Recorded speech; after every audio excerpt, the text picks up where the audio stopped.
On this Wednesday night, protecting a woman's right to choose. The traditionally conservative state of Kansas keeps abortion legal. I hope we inspire other states. What this could signal for the midterm elections this fall. Dealing with delays at Canada's busiest airport. These eGates should make a significant difference. What could calm the turbulence? Food insecurity and inflation up north. New relief for a region hungry for a solution. Plus, 2 lives well lived. Remembering Canadian civil rights champion Clayton Ruby and baseball broadcasting behemoth Vin Scully. It's time for Dodger Baseball.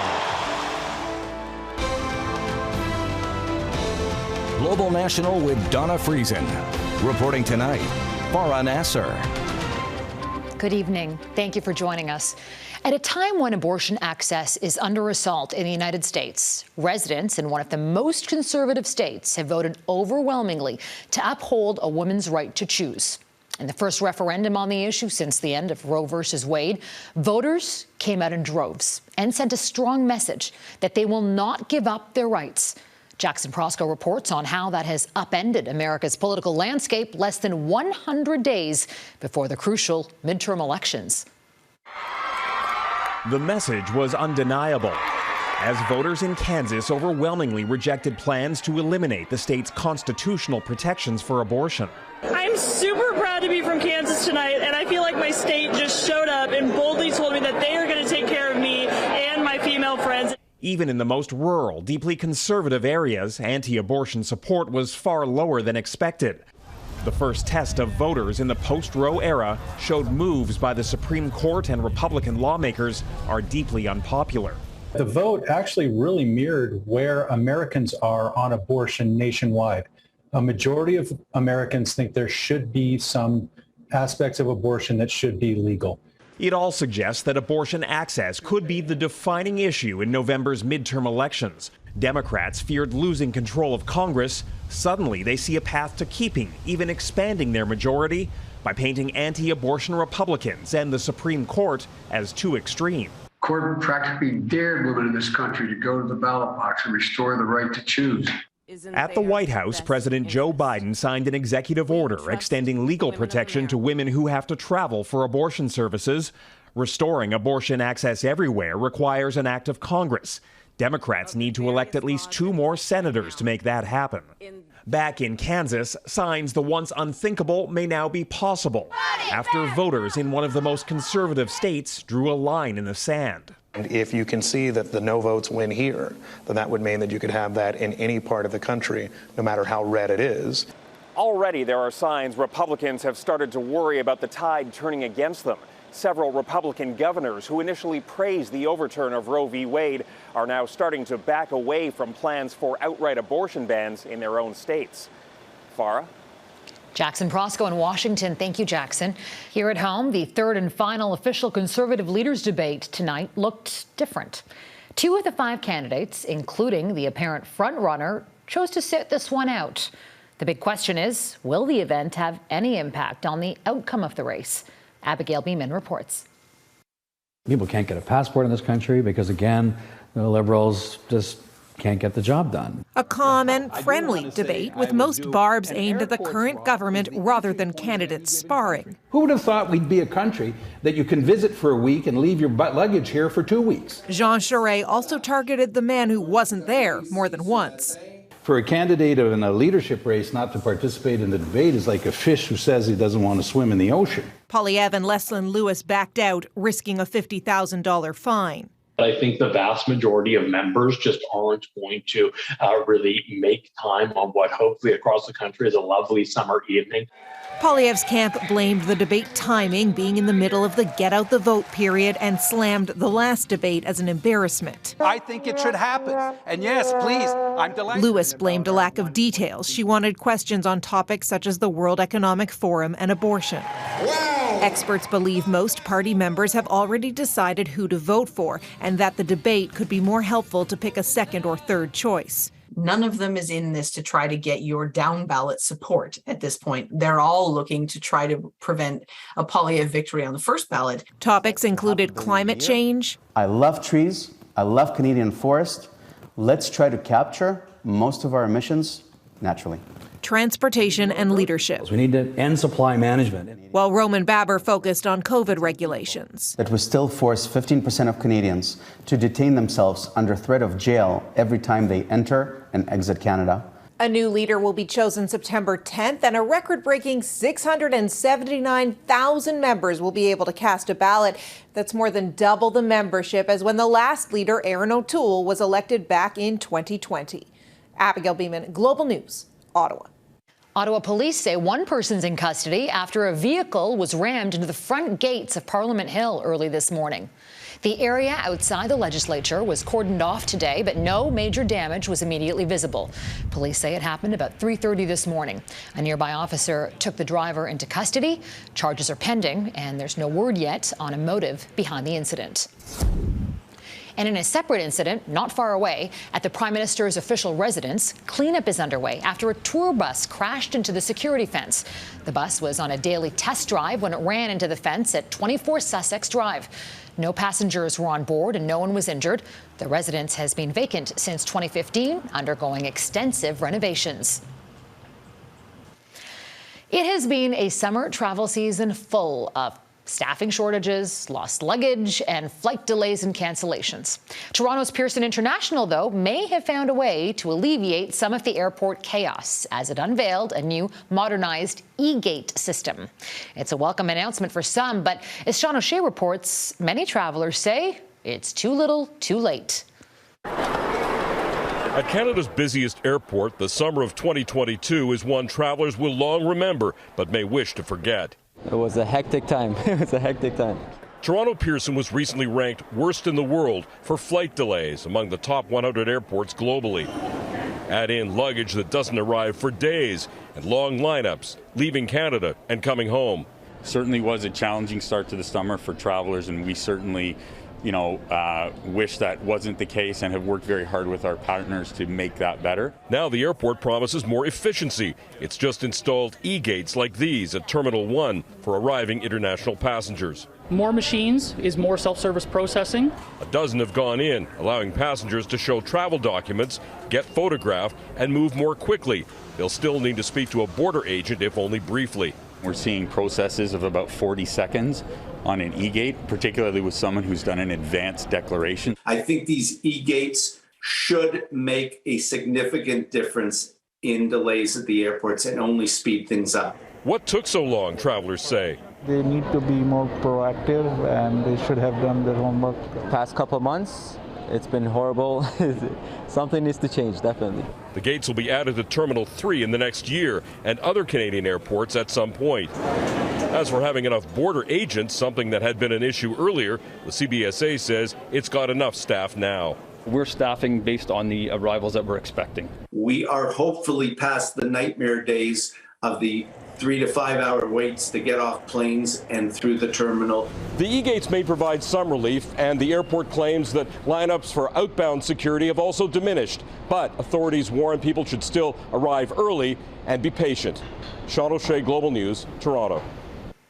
After exploding in size over the past few days, the Keremeos wildfire in BC's interior is holding steady. Tonight, to nearly 2,800 hectares. Crews have made progress dousing the flames thanks to cooler weather and more firefighters on the front lines. More than 300 properties are under an evacuation order, while nearly 500 are under an evacuation alert. In Northern California, at least 4 people are dead from the state's largest wildfire of the year after 2 more bodies were found within the McKinney Fire's perimeter. The blaze has grown around 230 square kilometers, forcing thousands to flee their homes. It recently wiped out a small town that was home to 200 people, and it's still out of control. While incoming rain might bring some relief, there are fears that rain could trigger mudslides in the charred areas. Back in BC, the Canadian Forces Snowbirds have cancelled performances in Penticton and Abbotsford this week, a day after one of their planes went down. The aircraft was damaged in Fort St. John on Tuesday. There are reports it stalled shortly after takeoff before making a rough landing. The pilot was unhurt. In a statement, the Department of Defense says the downed plane won't fly again while the Air Force investigates what exactly went wrong. A giant in the legal profession and one of Canada's renowned criminal and civil rights lawyers, Clayton Ruby, has died. Ruby is being remembered as a persuasive advocate for human rights on many groundbreaking cases. He defended former MP Sven Robinson, who was present for the death of Sue Rodriguez, long before the laws that now protect medically assisted dying in this country. His high-profile cases included defending Guy Paul Morin, who was wrongfully convicted of murder. And he once defended a soldier dismissed for her sexual orientation, a policy that was abandoned by the Canadian military before the case went to trial. Clayton Ruby, who supported many cases in pursuit of justice, dead at age 80. Russia's state-owned energy company calls it impossible. Coming up, why it says it cannot accept the delivery of a pipeline turbine fixed in Canada.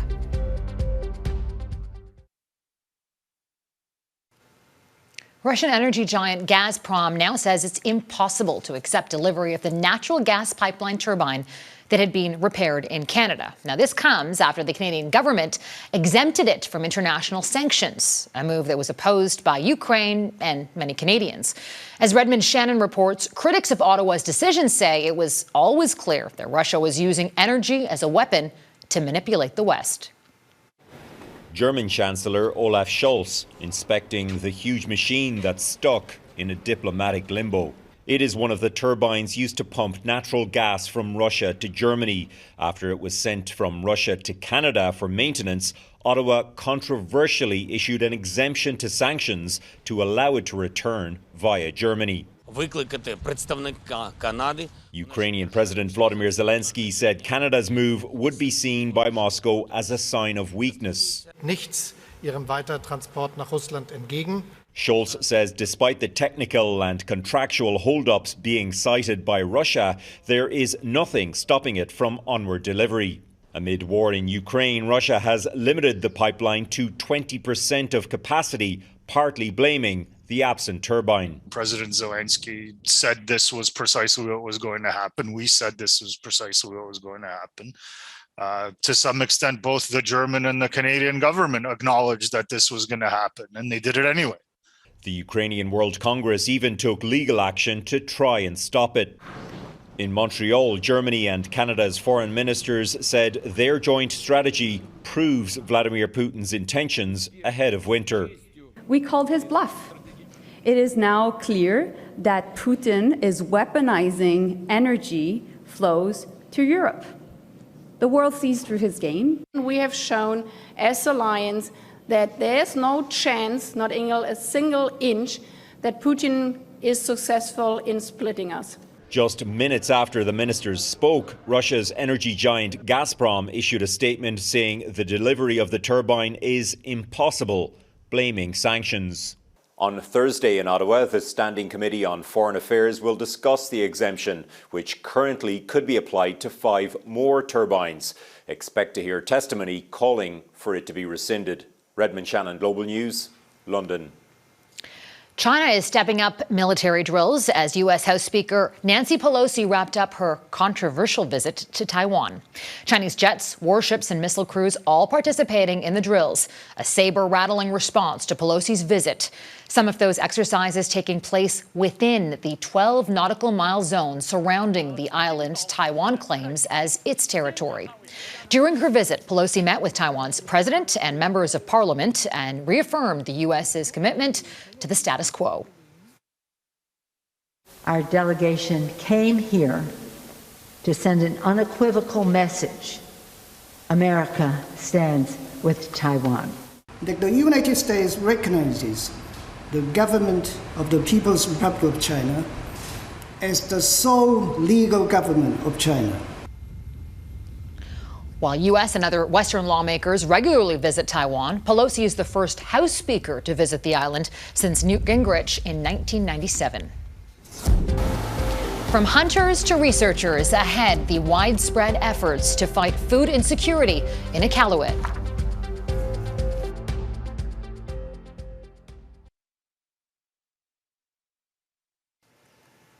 If you thought food prices were sky high in your hometown, well, try living in Canada's north. Residents of Iqaluit are used to seeing food prices 2 or 3 times higher than the national average. Canada's northernmost city is inaccessible by road from the south, and its short growing season means food and supplies often have to be flown in. Well, now, in response to the inflationary crisis, Inuit hunters are stepping up to provide more food. And they've just found a new lifeline. Jeff Semple reports from Iqaluit. The name Iqaluit in Inuktitut means place of many fish, and it's easy to see why.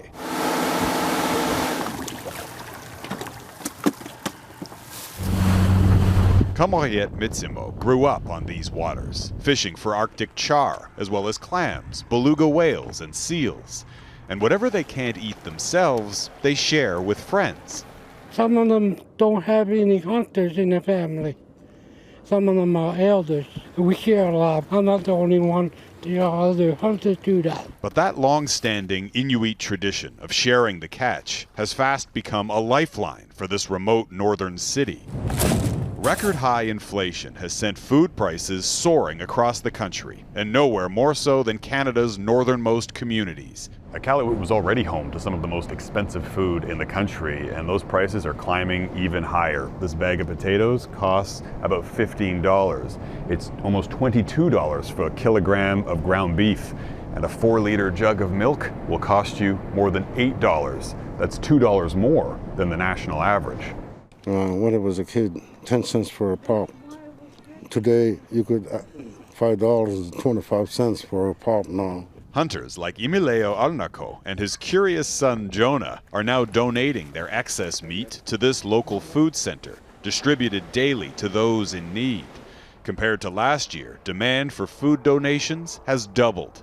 Most of the food we get is flown in from south because we don't have aquaculture. It's too cold up here in the north, so we have to look for other sources. To that end, this Inuit-owned development company recently decided to look a little deeper. Combining traditional knowledge with cutting-edge technology, they deployed this new research vessel to map the ocean floor, scouring the uncharted seabed in Nunavut's Kikitani region, looking for new inshore fishing spots. What we saw is unbelievable. From sea urchins and sea cucumbers to scallops and shrimp to clams and cod, species that local fishermen had seen for years in the stomachs of whales and seals, but never knew where they came from. We were very pleasantly surprised. Even though we knew a lot of the species were there, we certainly didn't visualize or have any idea as to the quantity. This would add significantly to the diet of the various communities. Their research continues, and these coordinates will be shared with local communities so they can be fished sustainably, in hopes of providing a new food source to meet the growing need. Jeff Semple, Global News, Iqaluit. Pope Francis dedicated his weekly address at the Vatican to his trip to Canada last week, and again asked for forgiveness for residential school abuses. The Pope slightly broadened the scope of the apologies he delivered in Edmonton, Nunavut, and Quebec City, saying nuns, priests, and lay Catholics participated in programs of genocide and assimilation that are now understood to be unacceptable and contrary to the gospel. The legacy of Vin Scully. Next, the baseball world bids farewell to a broadcasting giant.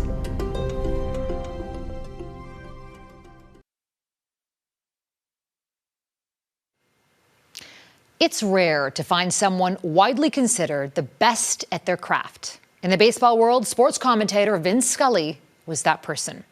He was a master of elegant phrasing, perfect timing, but knew when to keep his on-air presence small while calling some of the most memorable Major League games. He died Tuesday at the age of 94. Ross Lord looks at his legacy. Every baseball fan knows the voice of Vin Scully.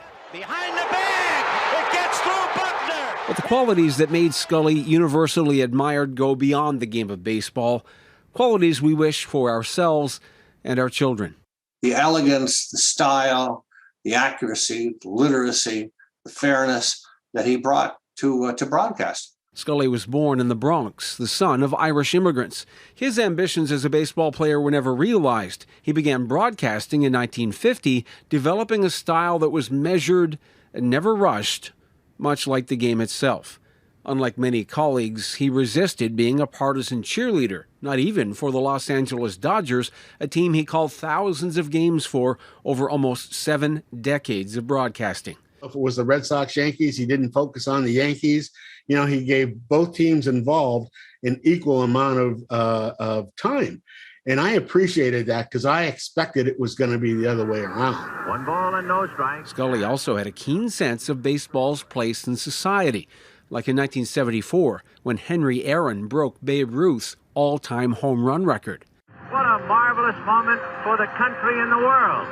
A black man is getting a standing ovation in the Deep South for breaking a record of an all-time baseball idol. Every broadcaster I've ever asked, who's the greatest baseball broadcaster of all time? They've said Scully, without exception. It was a big moment. He'd let the crowd reaction take over for his voice. High fly ball into right field. She is gone! Along with the Presidential Medal of Freedom, Scully was honored with an Emmy Award and, of course, induction to the Baseball Hall of Fame. Scully's wife, Sandra, died last year. He was a father of 5 children and dozens of grandchildren and great-grandchildren. At age 94, Vin Scully's elegant excellence is unmatched. Ross Lord, Global News. And that's Global National for this Wednesday night. I'm Farah Nasser, and on behalf of our whole crew, I want to thank you so much for spending part of your evening with us. Tonight's Your Canada is the Inukshuk overlooking Kluane Lake in Yukon. Until tomorrow, take care of yourselves and each other. Good night.